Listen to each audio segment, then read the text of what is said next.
So I thought this week would be a really good time to kind of take stock of everything that we've covered in the course up until today. If you've been following along with me, great. If you haven't, then I've created a course. I'm still adding to it right now, and this video is going to be part of it as well. In the description, there'll be a link to it as well. It's a free course, so just subscribe. If you don't want to subscribe, but you want to see what I've been covering, then I've created a YouTube playlist as well. So just have a look at that and you can catch up with where we are today. But what I thought we could do this week is just pick a key, and the key I decided to focus on is the key of C sharp minor, and just kind of start from first principles again. Figure out where everything is and get yourself into a position where you'd be able to improvise over that key. Right, so the first thing we'd do is we figure out where all the C sharps is, as that's a root note. So when I look at the neck, I know there's one there on the 9th fret of the low E string, 4th fret of the A string, there's 11th fret of the D string, 6th fret of the G string, 2nd fret of the B string, and the 9th fret there as well. So I kind of know where I am, and I know the second octave is kind of a repeat of the first octave. And the other thing I like to do is to just be able to find the chords, yeah? Yeah, just sort of find yourself around the neck.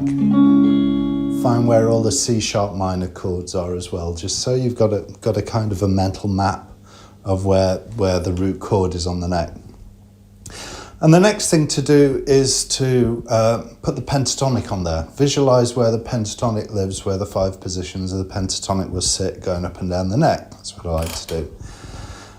Now, if you can just visualize each position, and like I say, it's a bit like visualizing a letter of the alphabet. You know, when you visualize the letter E or the letter Q or whatever, in my mind's eye, I just see the letter E. What I don't do is construct it mentally. I don't sort of realize, okay, there's 3 horizontal lines and then there's a line down the side. I just see the letter E in my mind's eye. And similarly, when I'm working with a pentatonic scale, or most scales actually, I just see each position on the neck in its entirety, and that's where you want to get to. If you're not there yet, then by all means use those yellow and green shapes as well, and we'll be using those throughout this lesson as well. But like I say, I visualize the shape. So the first position is just here. Okay, so I just see that on the neck. The other thing that's really useful actually, when you know you're going to be working in a particular key and it's a little bit unusual for you, is to make note of the woodwork. And what I mean by that is this first position is sat between the 9th fret and the 12th fret, and I know there are the 2 markers, and this position just sits right on top of those 2 markers, so I know exactly where I am. I can just drop my hand on there and I know I'll be playing in C sharp minor.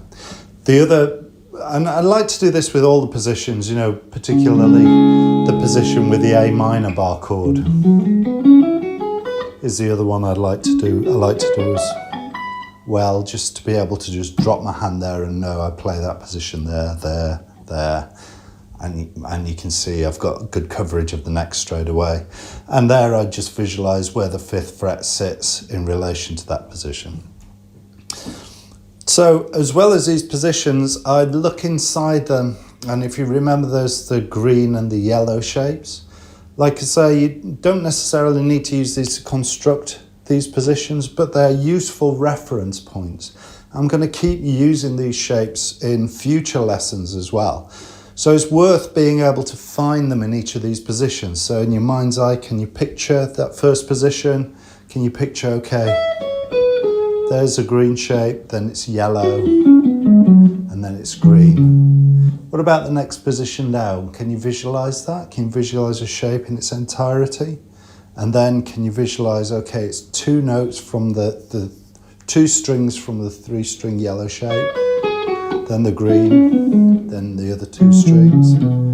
Next position down, okay, it's 1 string from the green shape, then 3 from the yellow, then the 2 green shapes. Next position down, it's 1 from the yellow shape, then the 2 of the green, and then the 3 yellow.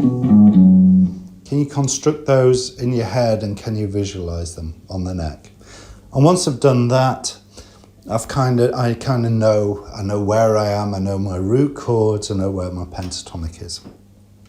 The next thing is to fill in the gaps and add the minor scale, the extra 2 notes that we talked about, which are from the minor scale. And again, you kind of want to be in a place where you just see the minor scale on the neck. You don't need to do these kinds of visualization techniques, but we're pretty early on, so it's reasonable for you to still need to use these, and that's fine. So if you remember on the green shape, you just fill in the gaps, you add these other 2 notes in this kind of diagonal shape in between. And that corresponds to the 2nd degree of the minor scale and the flat 6 of the minor scale. And once you've worked out one of those green positions, you can use it everywhere else that you see one of those green shapes as well. Yeah? And the same with the yellow as well. Can you visualize the yellow? And we add those extra 2 notes. So there's 1 there, and that's the 2nd. There's the flat 6.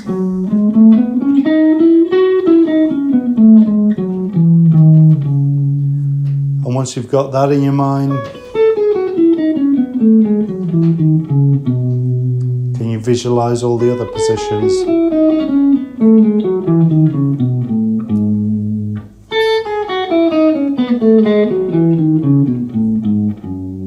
And there's one just there.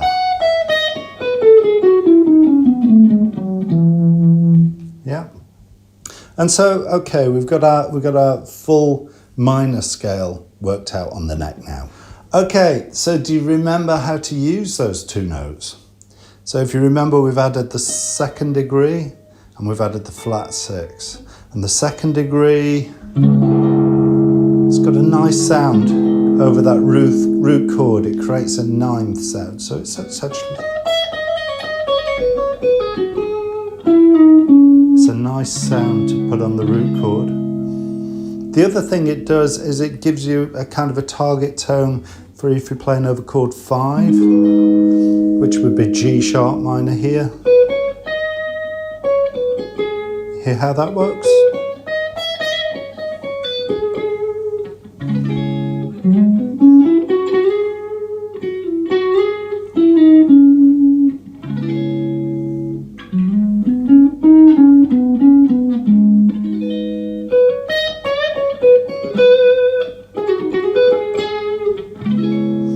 So that's the 2nd degree. And the other note is that flat 6.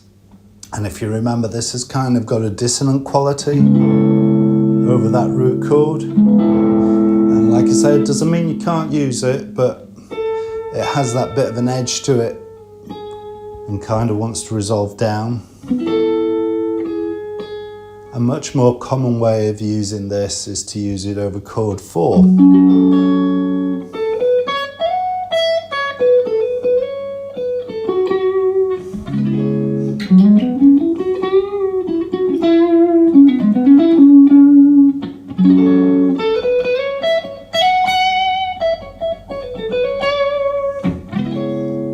Or over chord 6 as well. Yeah. Which, if you remember in the previous lesson, I talked about Stairway to Heaven and how Jimmy Page used this note when he was playing over A minor, G and F in the solo, Stairway to Heaven. So those are the 2 notes that we've added. Okay, so the next thing to remind yourself of is movement between shapes. And again, we can use these green and these yellow shapes to kind of figure out what's going on inside the positions. And if you remember, where you have the green shape, above it is the yellow shape. And you can use that slide to kind of move between the green shape and the yellow shape above and below.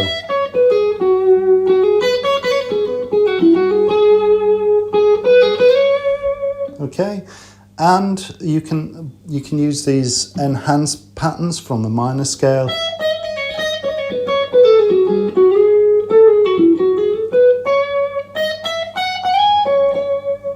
Yeah, they still work. You still use the yellow and the green shapes in just the same way as we've done before. And you can also, if you remember, you can use on the diagonal as well. So your green just kind of sits on that diagonal and you can fill in the gaps.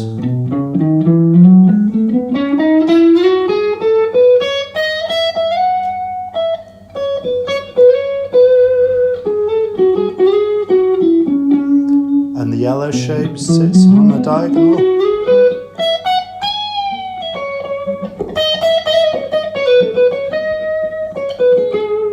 And you can use the extra notes that you get in the minor scale there as well. So all of that works. All of the learning that we did early on in the pentatonic scale about how to move between positions, all of this is fully applicable to when you're working with a minor scale as well, which is really useful. Okay, finally, and really importantly actually, is, like I said right in the first lesson,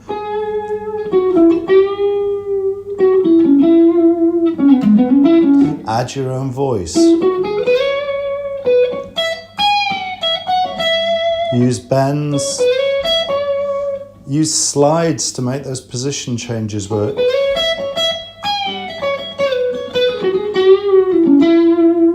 Vibrato as well. Get used to using vibrato. Get used to making your guitar sing. It's all really important when you're learning to improvise. Okay, exercises then. So a while ago on YouTube, I put a video online which was all about building a guitar solo. It's all about the sort of the mental approach to building a guitar solo. So it's worth checking that out. I'll put a link in the description to that as well. And with that, I created a backing track. In this case, it's in A minor. So what I want you to do is do exactly what we've done here, but this time use the key of A minor. So, like I say, figure out where the A notes are, figure out how the pentatonic sits on top. If you're not used to playing in A minor yet, you know, take a view of the woodwork, see where the woodwork sits and the shapes fit on top of that. Then build the minor scales on top of that, connect everything together, and that puts you in a good place to be able to do some improvisation. And then have fun with it. Anyway, that's it for this week, and we'll chat next time. Goodbye.